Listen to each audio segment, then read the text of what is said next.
Welcome to I'm From the Internet, a podcast about somethingawful.com, the goons, and their consequences. I'm Winslow Dumaine, a comedian and illustrator out of Chicago, and I'm sitting with Jay Brandstetter, an internet historian. How you doing, Jay? Oh, doing great. Glad to be here. I actually was just at a con. I was at GalaxyCon in Columbus, and so my whole weekend was filled to the brim with anime nerds and furries and, all the accoutrement that comes with going to a con. It wasn't great. Like, I think I do better at anime cons than comic cons, but I don't really know why, because I do neither anime or comics. If anything, my stuff looks more like comic style, but I don't do either. So I don't know what it is. Yeah, that's cool. Did you have like a dealer's booth there, or were you just there like... This time I didn't get to do a dealer's booth because I think I just was super late on getting it. Dealer's booths can be super expensive, so I probably wouldn't have been able to swing it anyway. Usually, if I'm doing a dealer's booth, is 10 foot by 10 foot. And so, to give you an idea of how much you're spending, if I were to do that at C2E2, which is the biggest Comic-Con in the Midwest, right? That's $1,800 around, just under $2,000 for that for 3 days. And so I would split that with 3 other artists because I run a art collective called Comorbid. So I just whoever I want to split a show with, I just add them to the thing. But I'm at a weird point in my career where I have way too much to fill out one artist alley table, but I don't have enough to do an entire 10 by 10 by myself. And so also my profit margins are still pretty tight when it comes to all this. So doubling my expenditures on these things can be kind of hair raising. So I think once I get my card game done, I'm going to have to really re-examine how I do all of my con stuff. Because right now my booth is set up such that I have half of it is talking just about the tarot deck because that's my highest ticket item.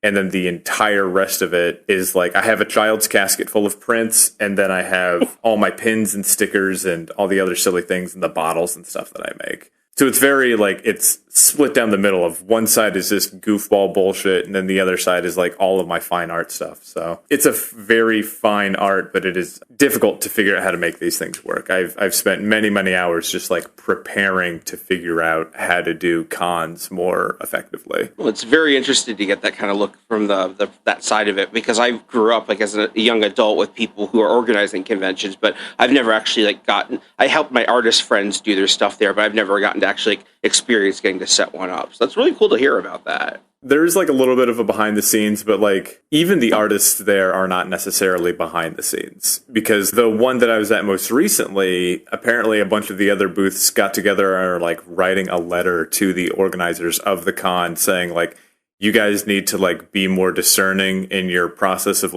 allowing certain people here, because there were bootleggers in the artist alley. Oh, wow. Which, I genuinely don't know how people are supposed to handle bootlegging, because I'll be at record stores and I'll find just straight up fake bootlegs of albums that are being sold, and they're not good quality. They're not good quality. They're fake, and they're not going to play or sound good. Why are you selling these? And how are you able to do this legally, right?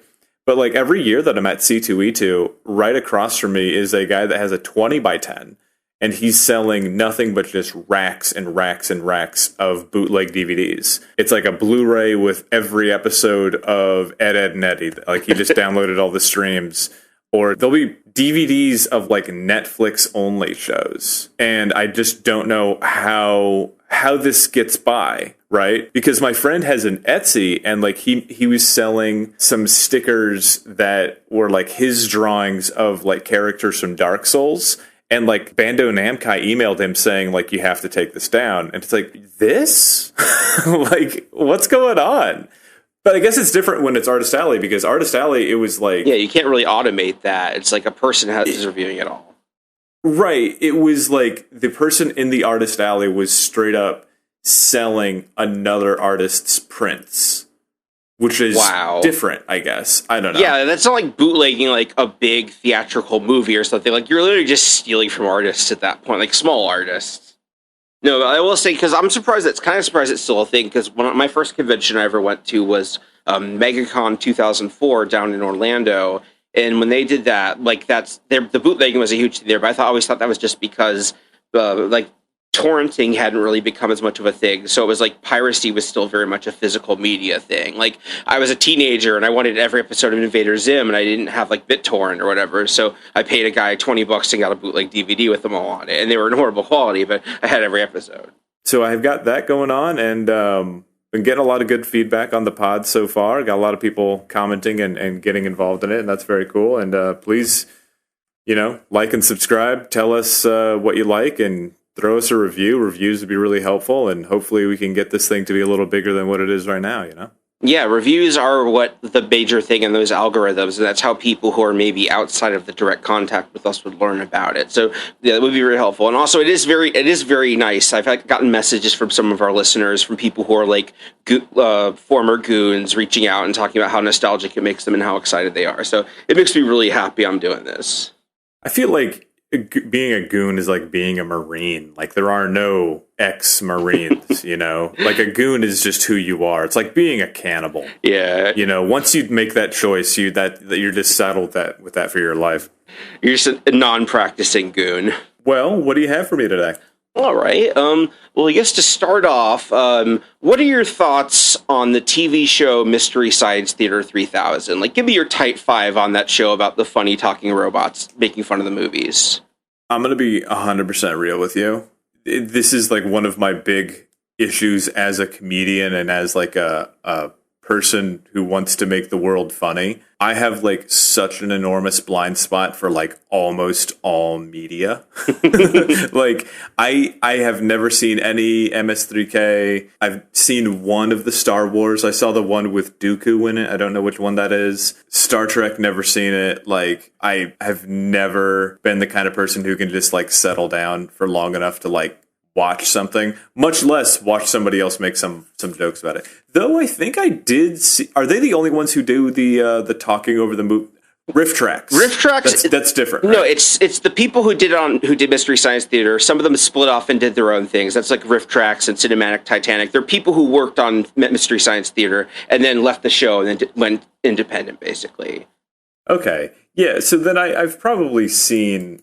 I think I overheard like a chunk of one at one point in time, but it's been ages. Yeah. Why? Is there something I should know? Well, it is relevant to the story that I'm going to tell you today. And I guess for my side of it, I'm kind of the opposite, where I'm very much a pop culture nerd who kind of grew up consuming media and learning a lot about. But Mystery Science Theater 3000 is a huge blind spot for me. I think it's kind of more of a Gen Xer thing. Like when I was growing up, a lot of like older nerds that I kind of looked up to talked about it and idolized it. But by the time I got to that age, I had stuff of my own to watch. It's like I have YouTube. I don't need to watch people on TV making fun of movies. I have like people my own age to do it. But I respect and appreciate what they were doing and kind of like how influential they were. How they kind of like popularized the concept of riffing on a movie in that format. It is weird to like go back to old humors, because like my favorite thing in the world for like retro comedy is Fire Sign Theater, and that was like, God, when did they start? Like the 60s and 70s. Like they're super old, and that was like the funniest thing in the world to me.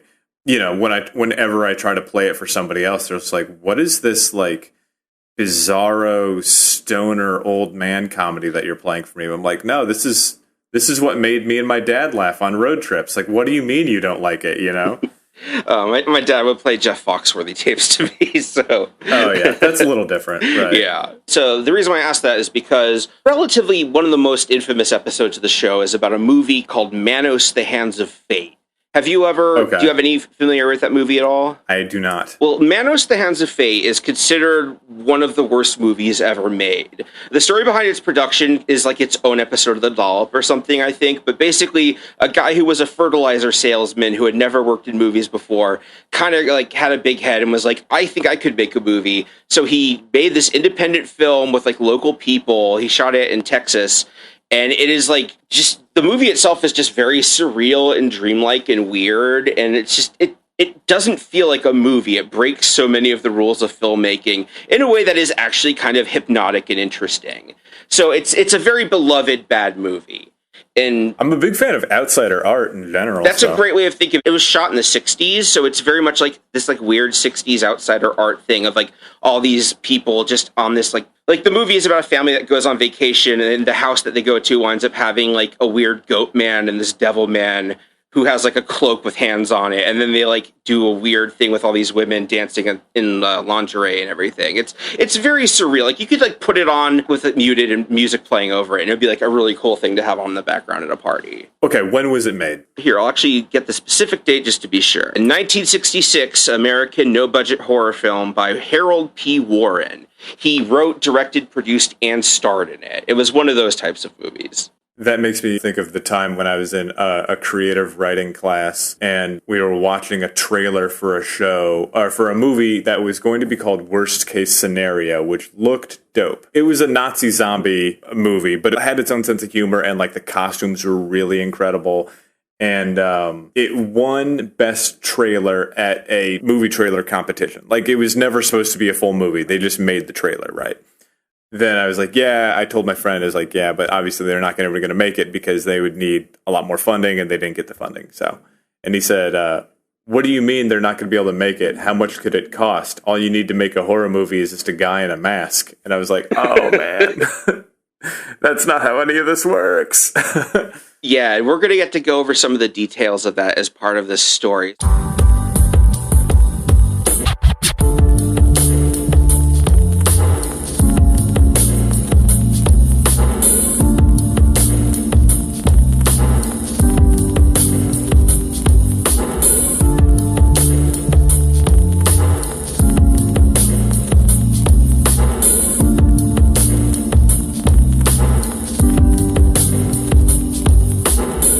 So basically, it's this movie that comes out, you know, it's panned, it's horrible, it's forgotten. Mystery Science Theater 3000 does an episode about it, and then all of a sudden it becomes this, like, beloved cult bad movie that people love to talk about. But the version that exists, the joke from Mystery Science Theater 3000 is that it looks like someone's, like, last seen photo that you'd see on, like, a flyer in the mail. Like, have you seen me? It looks like everything is very grainy and low quality and washed out and very just, it doesn't look very good. It's very blurry. Even on VHS, it looks like shit. And that was the only copy of the movie that people had.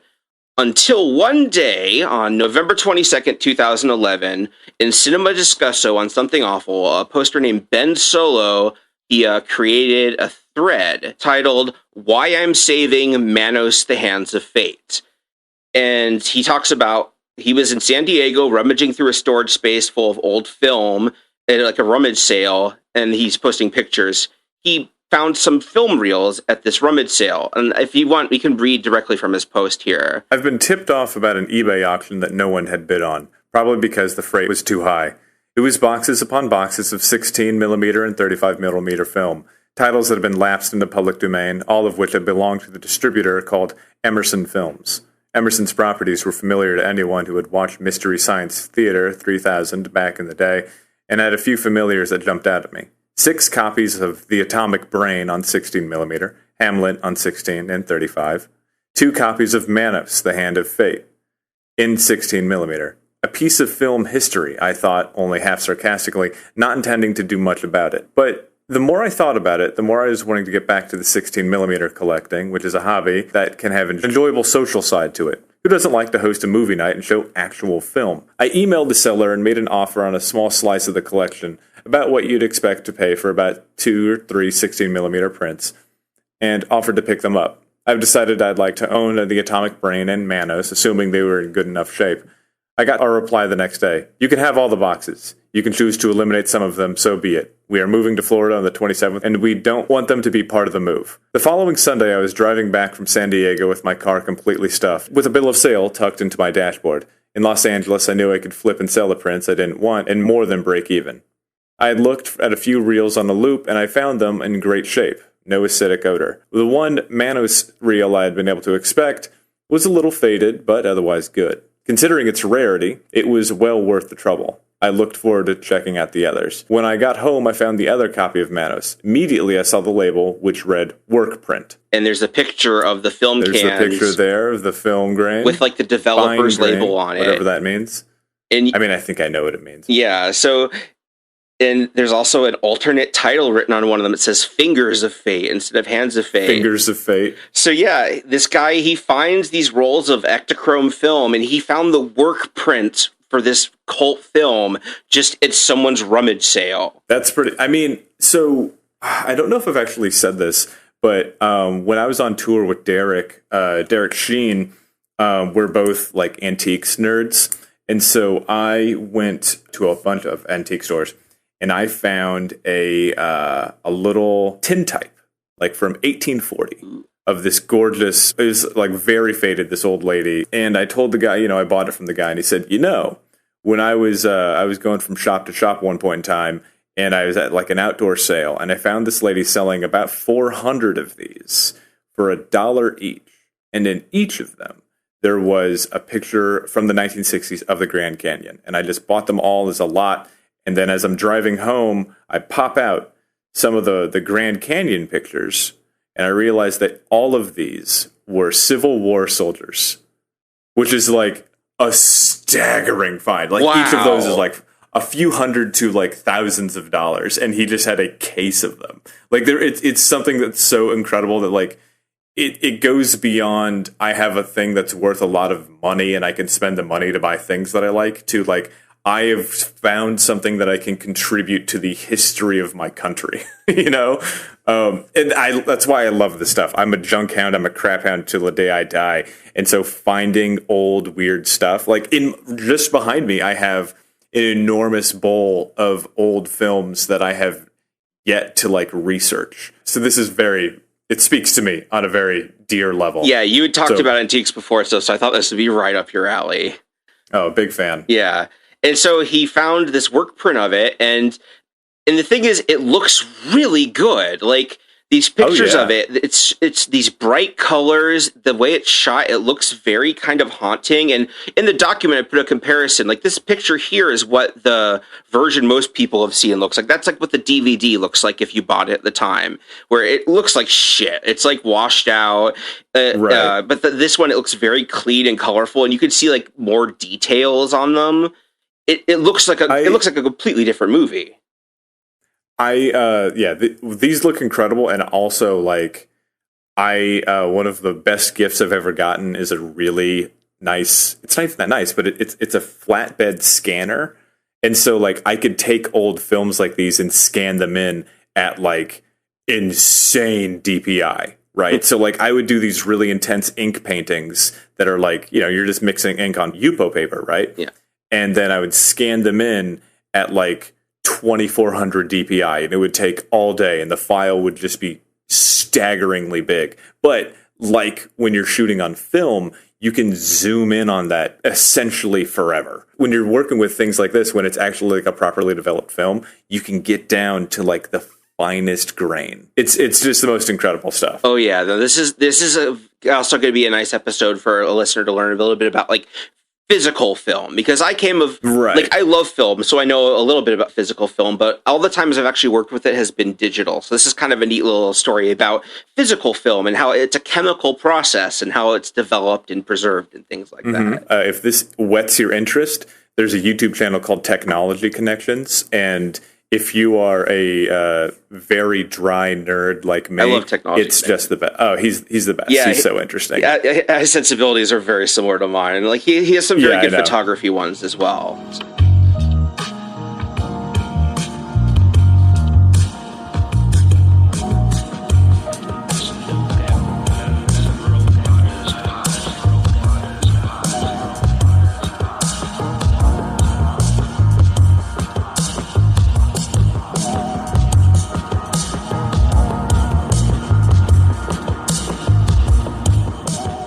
A common refrain I've heard is that without Joel and the bots, the movie is unwatchable. But I suspect a big part of that is the bad visual presentation that the movie has always had.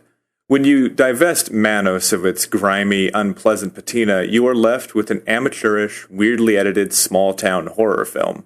But with a clearer view of the production, design, paintings, metalwork, and the stone sculptures by Tom Neiman, a local artist who had played the master, the off-kilter handmade world the film presents, and the shaggy but poppy Ektachrome photography by Robert Guidry, 45 years later, Manos assumes a different identity as a fascinating bit of 1966 ephemera. And there's some more pictures here. Like, the production of this movie was very interesting because, like, all the props and stuff were made by one of the actors. Like, there's a painting of him I'm showing you here that was painted by one of them. And there's just all the costuming and the artwork. It's outsider art is a great way to describe it. It is such an interesting film. It is. I love this stuff so much. Like, have you ever seen Begotten? Yes, I know about Begotten, the one where it's like the black and white and it's like the crunchiest possible film. Like, every single frame of that had to be like individually painted or like individually like dipped in acid or something like that to give it that exact insane like a look. stop motion live action movie. Even when you subtract, like, I want this to be a conventionally good movie experience, when you look at things like this, what you get is like, it's everything that is captured from a time long ago. It gives you a little glimpse into what what that world was like, whether or not it's a good movie or not, you know? It does, yeah. Like, this is what a bad movie looked like in 1966. We know what a bad movie looks like now, but now we know what a bad movie looks like then. So it's always interesting. Yeah, and this is a bad movie being made outside of the Hollywood system. This is what it looks like when like small town people in Texas try and make a movie. This is what it looks like. And it's fascinating. For those that aren't able to see exactly what we're seeing, these are just individual frames of a film of like a 1960s woman with her done-up hair and a kind of loud-looking dress that she looks like she's being chastised by a very grubby man wearing a suit coat, and he's got some sort of bucket hat on, and, you know, he's got a pretty shitty beard. That's Torgo. He's great. Torgo. One of the things you're going to learn is that this movie is in the public domain. So technically, if you ever wanted to do anything with Manos or do our own commentary or anything on it, you can get a public domain print of this movie and just go ham with it. That's actually a part of the story, too. So you have that to look forward to as well. This involves the public domain and copyright law. So already this is going to be kind of building up. This is going to be about a lot of stuff. Here is a truly independent horror film from the 60s, a contemporary of 1962's Carnival of Souls and 1968's Night of the Living Dead. The main difference being, of course, that those movies came from career filmmakers Herrick Harvey and George Romero, who had already made commercials and industrials and knew how a set should be run. Hal Warren, director of Manos, did not have that sort of experience, and the deck was truly stacked against him. Although he had not yet infamously sold fertilizer, that would come later, he was a good salesman, and he was able to rustle up a reported budget of $19,000, $132,000 in today's money, to get his script made. His cast and crew worked for a percentage that never materialized. So yeah, this was a bunch of amateurs, basically. These were local, like, theater actors that he got, and everyone was just doing this with the promise that if it made any money, they'd split it up amongst themselves. And it didn't, because it was an infamous flop. And also another thing to point out in this picture here is that little girl she's going to show up later, because this was shot in the 60s, so by the time this is all happening in 2011, she's like an older woman now, so she's still around. Another thing to keep in mind for later. Interesting. If you yourself have ever been involved in an independent movie, Manos becomes somewhat poignant as you see evidence of the problems that have arisen and have been worked around or willfully ignored. Actors dropping in and out of production, a broken leg that stranded two in a car for their entire screen time. Oh, okay. Yeah. Somebody broke their leg and they were stuck in a car. Yeah, these two characters, all their scene is in a car because one of them broke their leg and they couldn't actually walk around and do the stuff they were supposed to. This is where you get to the point where it's like the David Lynch stuff where he's like replacing characters in a movie. I think he did that in like Blue Velvet or whatever. But the exact same thing happens in The Room, which is like, are you doing this because you are a far-thinking, film and art genius, or are you doing this because you are a lunatic that is in over your head? There is a Lynchian quality to this movie. Like if it had like that sort of intense soundscape, this could be like an Eraserhead or something. Yeah, if I was just slightly less a desperate social butterfly, I feel like I could pull off the Henry Darger outsider artist thing, but I don't know that I could do that at this point. My life is too public to try to pull off like the lonely weirdo making something in the dark. A lack of reliable electricity, which creates a murky, crudely lit effect at night and forces the photographer to spring wind the camera when the motor couldn't be powered. That's another thing about this movie's production. The camera that they use, it actually is spring wound, so they could only shoot 32 seconds at a time when it was spring wound. If it was plugged into it, if it was hooked up to electricity, they could film as long as they wanted. But in spring wound, they can only do 32 seconds. So all the shots are 32 seconds or less, aside from a few. Again, just working in these incredible limitations. So I know I in my heart of hearts, I want this to be a comedy podcast, right? However, I just find so many things interesting, and I also find them funny. And so if we were to do a more serious subject, I would be doing nothing but like making jokes about it. But because this is kind of like a goofy thing about a movie that failed, all I can do is just talk about how interesting it is, because these pictures are very cool.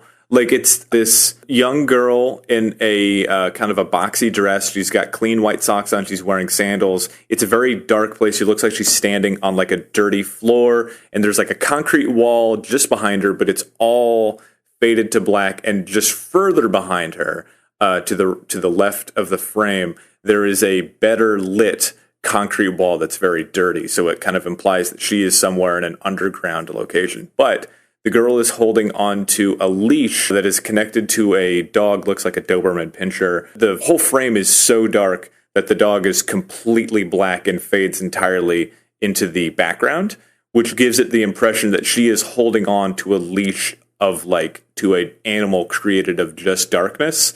And that's just a cool shot.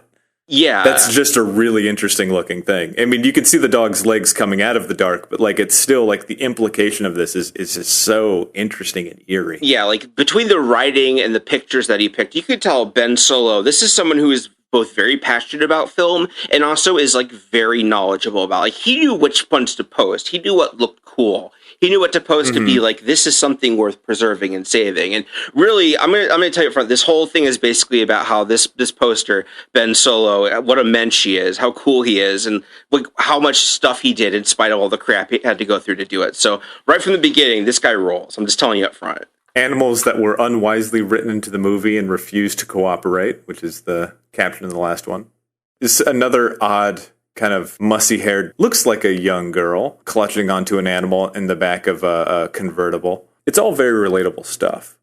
And because this is a movie where the artifices of filmmaking are constantly crumbling and being rebuilt a little shakier every time, it holds a certain fascination to film buffs that place it above worse and more boring films, which there are no shortage of then or now. Simply put, it's memorable. And if you've seen it, you'll remember Torgo and the Master. You'll remember the interminable driving that opens the movie, and the weird squabbling of the wives, and the loungy soundtrack, and the unconvincing dubbing, the Scorpio Rising-esque invocation of Manos, the god of primordial darkness. All of this in a film that's 70 minutes and change. It kind of gives me like it almost looks a little Russian, because it kind of just reminds me of some of like some of the scenes I've seen from like the photography of at least like the Ukraine and stuff like that, and like early Russian films. Then again, you really get to know a film through how it moves rather than just the stills. But yeah. So rather than have Manos fade away as a footnote, only with a cruddy video transfer to remember it by, I've resolved to make it a personal project to restore it. I've put up a simple website to share my project with friends, manosinhd.com, and recently made it public. The very idea of seeing Manos on Blu-ray started off as a joke, but now has become something more real and, in a way, natural. Making a living as a cameraman, I've become familiar with the post-production and the steps necessary to properly remaster Manos. The scans you see were made by me on a simple desktop scanner so I could share better the potential of this Workprint. A professional motion picture film scan will look even better with far more dynamic range. The spare 16mm print will be used as a source of audio and as a reference to the movie as it was originally edited. The Workprint has undergone a professional cleaning and has been properly stored. And after I secure funds, it will be captured in 2K to DPX files and given a touch of digital scratch removal with the PFC Clean Suite. All the while, I will be taking pains to reserve the original grain structure of the Ektachrome film, which of that era was quite prominent. In addition to making a digital restoration of Manos in sufficient quality to produce a new print or digital projection files, I will be creating a limited-run Blu-ray and making the restoration available for repertory screenings. While I have no illusion that this film is anything but a niche market, I feel that if I don't restore it, no one else will. Yeah, I is that a thing that you can do? Just take a known public domain thing and just put it on a Blu-ray and just sell it? That is a thing, yeah. Like a lot of those like dollar store DVDs that you'll see are public domain cartoons or movies that they just slap on a DVD and sell. And what they'll do is maybe they'll have like a new title sequence on it or like a new interstitial title or something, and that's what they have the copyright on, so they can sell it. But the actual movie is public domain. Interesting. Like if you ever grew up with like a VHS tape that was like 3 hours of classic cartoons from like the 20s or something, that's what that was. Okay. That was them selling public domain. You can get those DVDs. Stuff.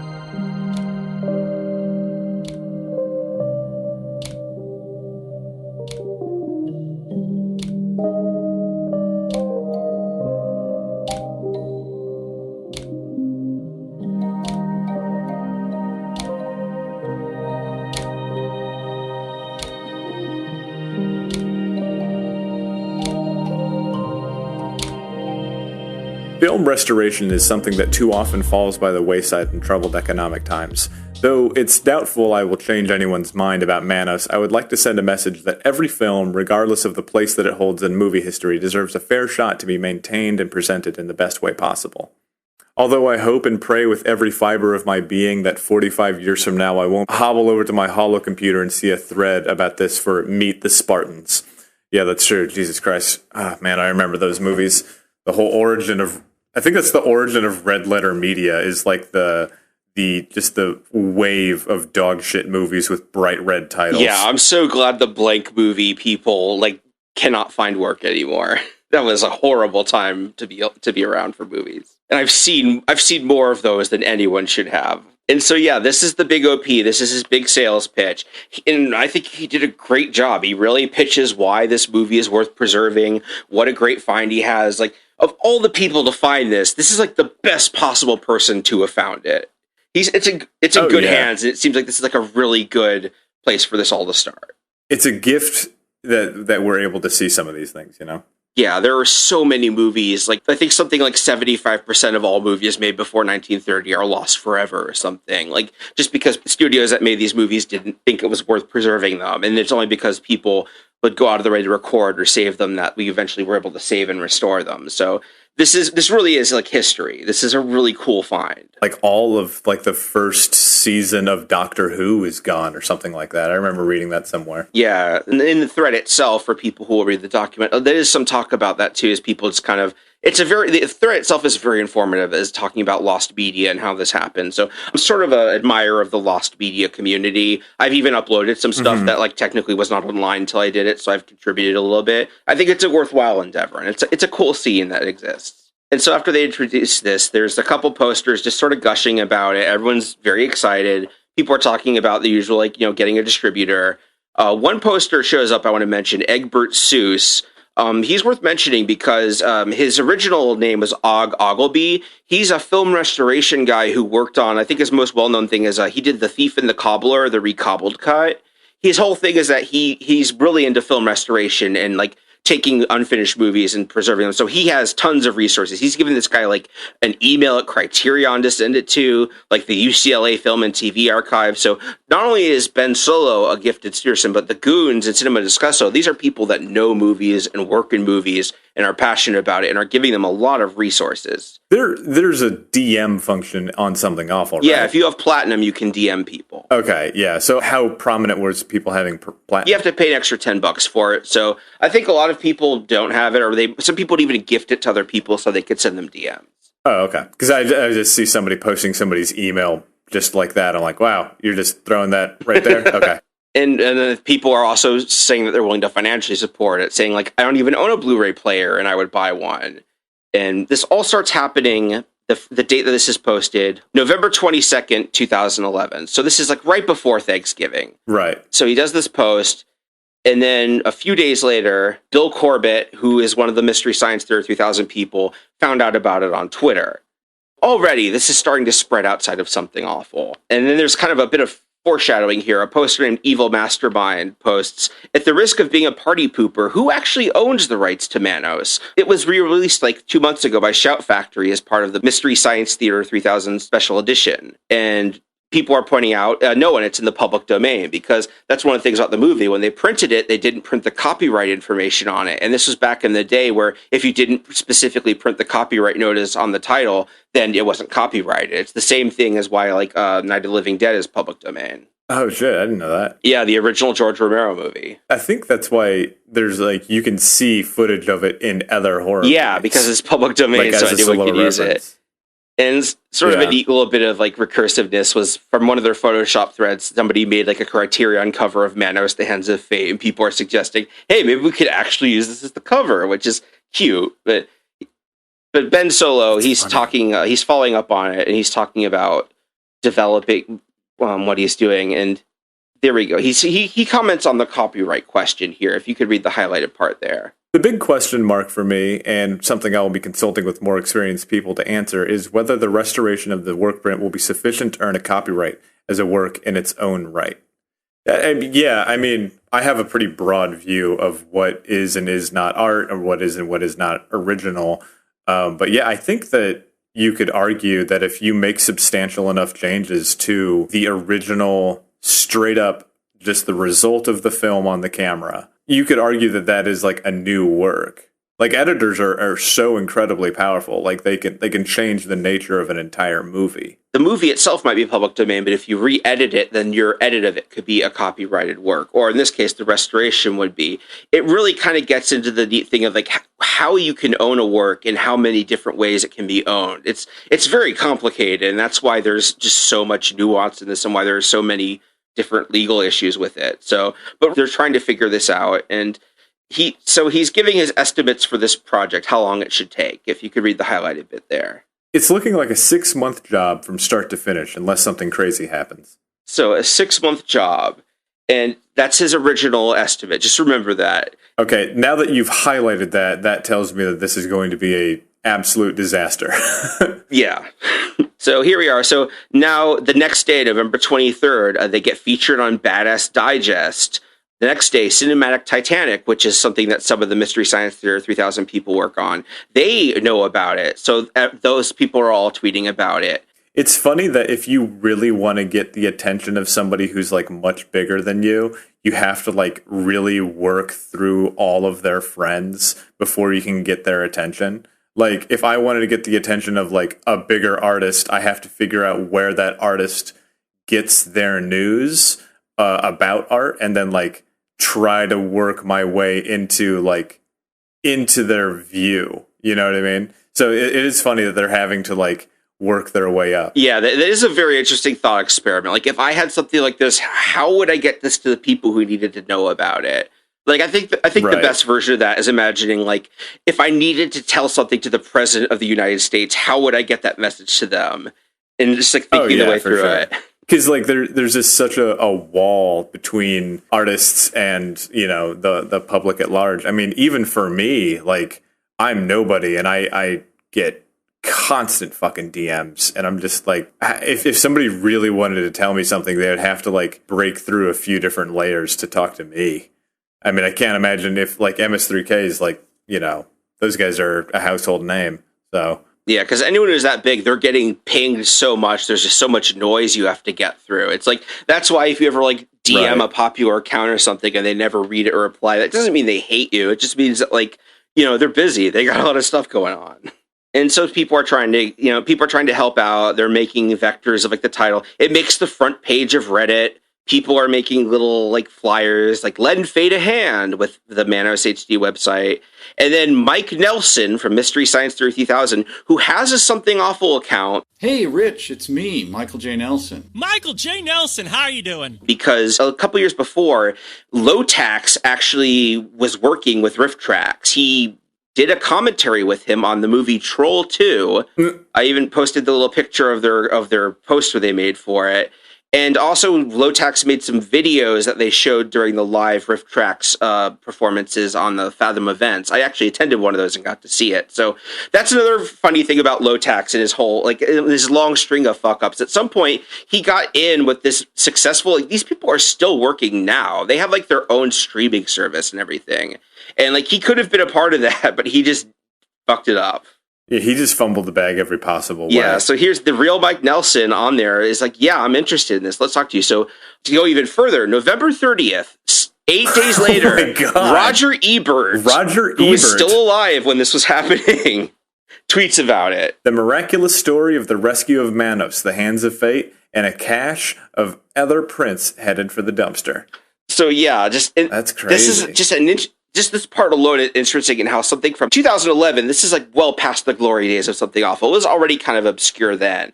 Taking this obscure form to all the way up to like the most well-known person in film criticism in the span of 8 days. It's just neat seeing it leapfrogging there. Yeah, I mean, I guess it's a pretty easy way to blow up is if you find a missing thing that I guess nobody was really looking for it, but like, you know, finding a second angle of like a very important film would be a way to blow it all up. So yeah, so he has all this positive attention. Everything looks like it should be great and smooth sailing, but then Satellite News, which is Mystery Science Theater 3000's like sort of news site, there's a story about another Manos project that's happening at this time where a guy is making a sequel to Manos, The Hands of Fate, and they started filming it already, and people are starting to notice, wait, there's another Manos project happening. Are you guys in competition? Is something going on? And I posted some pictures of the guy talking about this movie. It looks really bad. Like, it has, like, wrestlers in it as, like, the main actors, like, from MMA. There's, like, all these pop culture references. It looks like somebody who's, like, trying to make, like, a whackety schmackety bad on purpose movie that isn't funny bad. It just sucks. Like, there are so many movies like this. Yeah, I'm going to go out and offend a lot of nerds in the world of, like, movies, but like I cannot get behind bad on purpose movies. Like it's so boring to me to watch a movie that is like when the whole conceit of the movie is like get a load of this, we acted like we knew how to make a movie. It's like, oh, this is just wasting everyone's time. Why make something bad when you can make something good? Yeah, like the thing that makes bad movies good and fun and interesting is that the people who make them are genuinely passionate about them, and they're like an interesting window into their minds and everything. Something like that where it's just like, oh, look how bad this is. Can you believe we're being this shitty? You're just wasting our time. And yeah, so Ben Solo is in touch with the people from Mystery Science Theater 3000. And then the guy who's doing the Manos sequel, he makes a comment on the Satellite News. And I think I'll read his so my voice can be like the opposite of yours for Ben Solo. So he says, "The gentleman who owns the print and I have spoken at length. Barring any contract bogdowns, I am planning on funding his restoration. I have legal possession of the originals, all of them. I had the idea to restore Manos in HD 2 years ago, so I was like, WTF. So right in the beginning, he's inserting himself into this. He's like, actually, I'm going to pay for this. And one of his big things is that one of the actors in the movie who is departed, his son was acting in the sequel. So his big thing is that he has a connection to the real actors. And he says the guy's son is, quote, tired of everyone raping his dad's creation, though it was his own fault for not copywriting the film. So this guy comes off immediately super unlikable as just like a huge asshole. Jesus Christ. I plan on releasing a special edition of Manos with new footage, sound design, voice acting, edit, soundtrack, all from ideas from Hal Warren himself, who is the son of that actor. I am sharing all of my profits with original cast members and, in some cases, their families. I encourage the young man," he's referring to Ben Solo here. That's a really douchey thing about him. He always calls him like the kid or the young man. It's so obnoxious to do the same. And also, I think we can all, anyone who's read about the HD release of Silent Hill 2 and 3 knows that when you go into an existing work and then you add in new sound design, voice acting, editing, and like kind of move things around, it doesn't work. Like it really doesn't work. Yeah, this is almost like two competing ideas as well, where Ben Solo is very respectful, wants to preserve the film and like make sure that it's restored to what it looked like when they first shot it. And because that's the thing, the reason why the movie looks so shitty and all those is because when they got developed, it was like a cheap rush development job. So all the prints of the movie looked like shit. Nobody had ever seen it looking this good before. Whereas this guy, his thing is, oh, I'm going to release a better version. I'm going to put all my own shit on top of it and make it even better. And it just also saying that it was my idea first is just hysterical, which is like, one, prove it.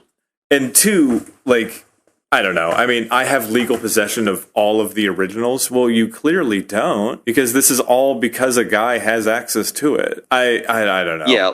It's putting this doc together. I was like, this guy comes across as very Trumpy. Like the way that he talks about stuff, just all the bravado and like inserting himself and stuff. It's just he's like so cartoonishly evil and bad. He's a wonderful villain. His name is Rupert, by the way. That's what I'm going to be calling him through this. Yeah, Rupert. Rupert's not a good. Yeah, I don't know any good Ruperts. So this guy sounds kind of like a dick. And Ben Solo shows up and starts talking about it. This guy, Rupert, has talked to me on the phone a few times, but I don't really know where he got these ideas. I distinctly remember telling him that he would have to donate just like everyone else.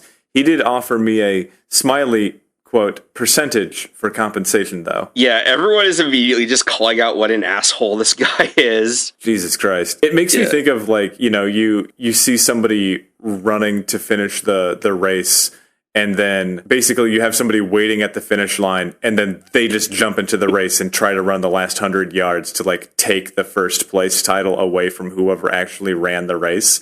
Like, Rupert's not actually doing any of this fucking work. It's this other guy that's actually doing it all. Yeah, and he's trying to swoop in and get credit for it and like act like he's helping him. It just everything about. I'm glad that nobody fell for this. Everyone is immediately just like, wow, fuck this guy. Full transparency time. When we were talking a little while back, Rupert and I did manage to agree that we're making two legally distinct projects. He's not interested in maintaining the original 1966 edition after all, but in copyrighting a new special edition of the original to supplant the old one, which anyone is legally free to attempt. Joe Warren, son of Hal, recently signed over the rights to his inherited Manos outtakes to Rupert's special edition, although this was sight unseen, and we don't know how long the outtakes are or what they consist of. And up till now, they were just going to go with a budget HD transfer in Arizona, where Joe is. I did ask the two of them if I could negotiate a good 2K scanning session on their behalf and oversee the digitizing of whatever outtake footage they have, regardless of length and with no rights given or implied. That way, I could at least go home satisfied that Joe's unique footage is preserved as well. But if he didn't bite, I'd have no choice but to drop the idea and end what little association we'd had up until this point. Yes, so Ben is going above and beyond. Like, I would want nothing to do with this guy if I was in his position, but he's like, look, this guy has original footage. I want to at least make sure that it's restored and preserved properly, even if it's just for his benefit. I'm willing to work with him. So, again, just Ben, he's such a good guy in this at every step. You know, I have some experience with this in comedy, of being like really passionate about a project, really getting into it, like a big leap forward in terms of a comedy career, and then somebody else from out of nowhere just swoops in and goes, actually, I wouldn't benefit from that, so that's not going to happen, and they shut the whole thing down. And it's like, you had nothing to do with it in the fucking first place. Like, what is this? Yeah, this is just a good window into all these personalities in the world of filmmaking, even in something as niche as this. There's more BS from Rupert. He shows up, so I'm going to read Rupert's stuff here. He's like, well, time will tell if Manos HD guy and I find common ground to work together.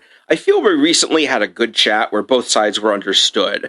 I will retract my statement about funding his restoration, as he just informed me that he will fund it himself via donations. We also still disagree about the subject of helping the families of the Manos survivors. But then again, I have been told by everyone I work with that I am crazy for doing so. I just want to say, referring to them as survivors is very funny. Survivors is so fucking weird. Yeah. I mean, like, technically in an obituary, it says, like, you are survived by blank, you know? Yeah. But, like, yeah, phrasing it like that, like Manos Survivor sounds like something that would be on like a daytime television ad from some Manos Survivor from some lawyer that's like, if you're a Manos survivor, call 888-522 to get representation. This should by no means demonize Manos HD, guys. If he chooses not to cut in the Manos survivors, etc., he plans on using any profits he makes to perpetuate the restoration process back to filming and archiving. This is noble, but at the end of the day, I just feel sharing the wealth is the way I prefer to go. Karma and whatnot. Just, God, he's such a douche. Oh, yeah. I mean, well, it's just a way that you can, like, phrase everything in, like, the most flattering possible terms. Like, oh, I'm actually doing this for the good of society. Yeah. Robert Evans has a whole thing about that, about, like, the kind of fake altruism of major corporations, where it's just like, yeah, I could pay people money, whatever that is, or I could keep all the money and I could save the entire planet. And it's like, but your plan to save the entire planet is like, I don't know, putting microchips in people and shit like that. Like, you're not actually going to contribute to anything. It's just such an easy way to convince yourself that you're doing anything other than exactly what you want. And this guy already sounds like an idiot. Yeah, or like the time we're in right now with RTX collapsing, like all the good quotes about that guy doing his like ethical altruism thing or whatever. And that turns out like he was just stealing money and didn't spend any of it on that good stuff he promised.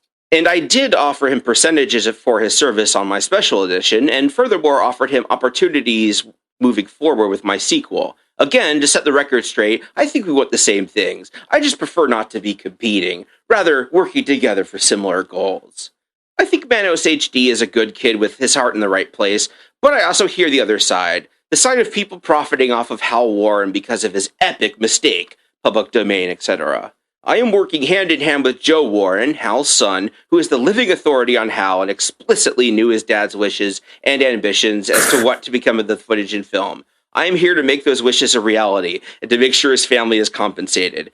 Soon... Okay, hold on. We have to just put out here that nobody's kid knows that much about their parents. Like, I know a lot about my dad, but to know his explicit wishes, was the kid actually involved in the production of the original Manos? He probably wasn't even born when this happened. He probably, yeah, exactly. So like, it's kind of the same thing with didn't Tolkien's kid finish off some of his work or something? Yeah, or like Brian Herbert's son, the guy who wrote Dune. He wrote some of the later Dune sequels. That might be what I'm thinking. Which is just like, I wasn't. We're not the same fucking people. How would I know? You know? Yeah, and this is such a thing in the entertainment world. Like, to do a recent one, H Bomber guy, who is an amazing YouTuber and also is in my Discord group, which I still cannot get over. I'm still star dazzled about it. But he did a video recently about the oof sound in Roblox and the ownership of it. And this is actually kind of an interesting parallel to all that now that I'm thinking about it. But it kind of ties into that as well. The whole this person taking credit for everything. It's funny that, like, I can perfectly imagine if me and my brother inherit my mom's house, right? And then we find out that it's actually a historic building and it's super crazy valuable, like hundreds of millions of dollars somehow, you know, it would likely put a lot of strain on our relationship, right? And so, but when you pull that back and you think, like, what is the littlest, most insignificant thing that would rip you apart from your morality?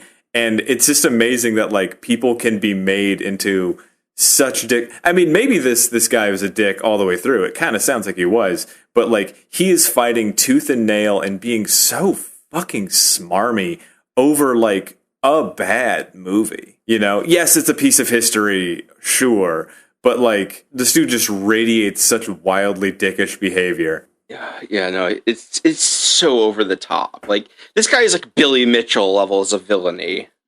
Oh, God, yeah. There needs to be, like, a Wikipedia just for, like, those kinds of psychos. Like the villains wiki, but for real life. Soon, you will hear from Joe himself. Also, he misspelled here. He used the wrong form of it. As he will be the voice of the Special Edition project. Joe is an awesome guy and a former MLB baseball player. I think Manos HD guy can be great service to our cause. So, for the record, I hope he joins our team. Either way, looks like all of you are in a win-win scenario regardless of how the factions choose to move forward. Okay, gotta go to El Paso and beyond. Rupert. So, yeah, Rupert is just every time he shows up, it's just calling him the Manos HD guy instead of he could call him Ben.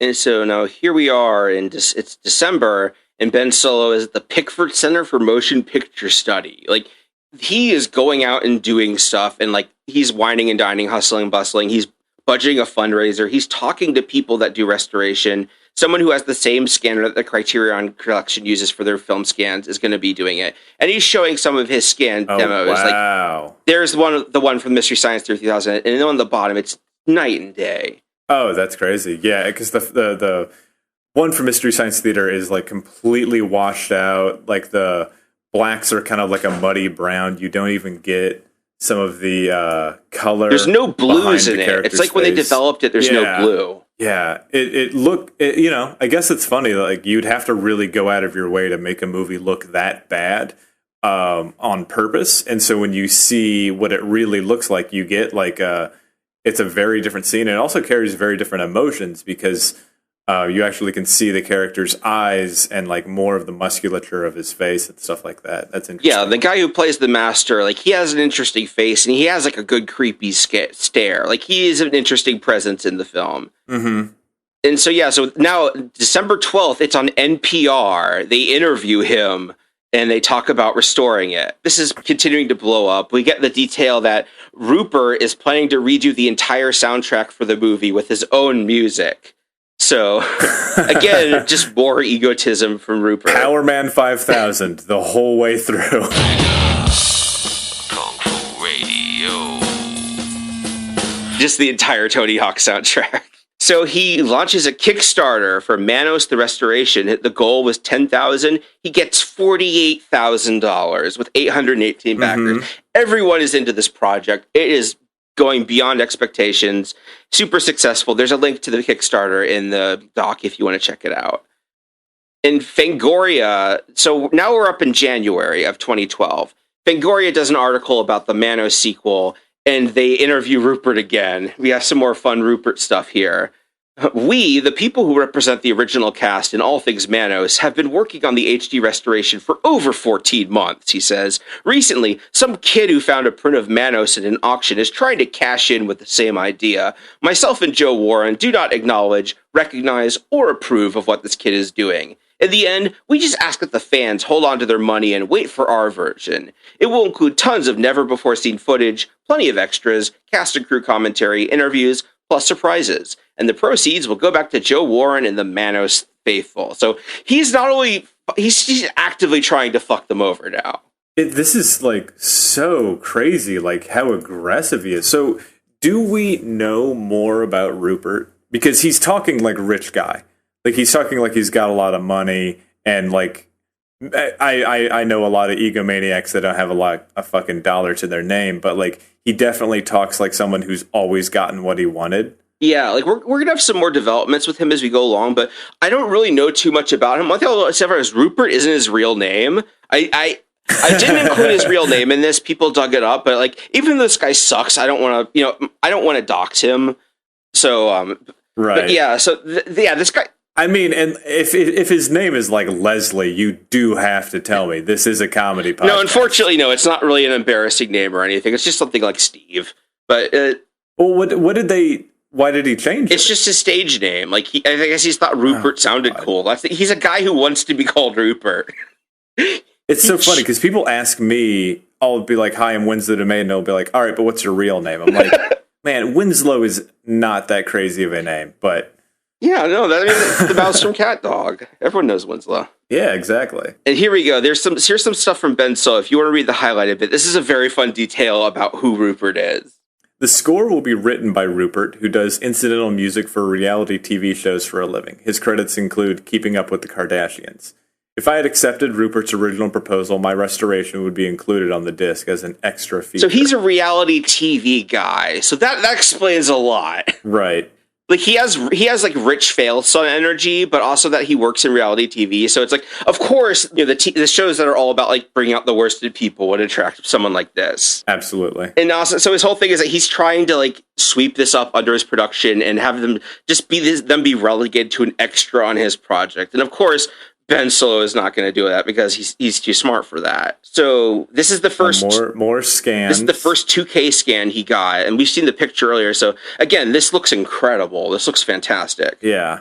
And this actress, like, she went on to have like a successful modeling career. I think she was like Miss El Paso or something. She's gorgeous. And you can tell 'cause she's very pretty. And also, she has like a very haunting stare. Mm-hmm. And again, just for comparison, what it used to look like. Oh, wow. Yeah, the MS3K just looks all It's like when you were a kid and you had to make like a document look old for history class, you rubbed like a tea bag all over it. It's like they did that to the movie.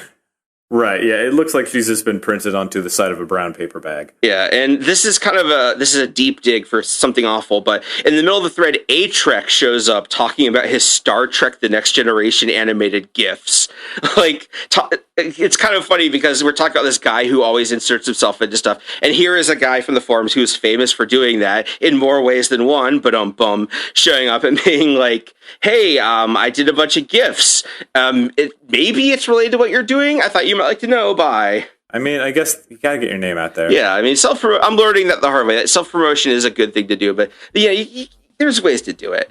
And also, so January 31st, it makes it to the front page of Something Awful itself. They cover the restoration, and this was how the front page used to be used. It would highlight stuff that happened on the forums, and ever since 2020, the front page has been dormant because when the site was sold to Jeffrey, his stance right now is we're trying to fix all the coding. It's a long process. We're not going to focus on the front page till later because it's low priority, and honestly, that's not what people come to the site for anymore. Hi everybody, Winslow here. It sounds like we got a little ahead of ourselves and we had to break this episode into 2 parts, but if you tune in next week, we will have the thrilling conclusion of Manos, the Hands of Fate. Thanks for listening.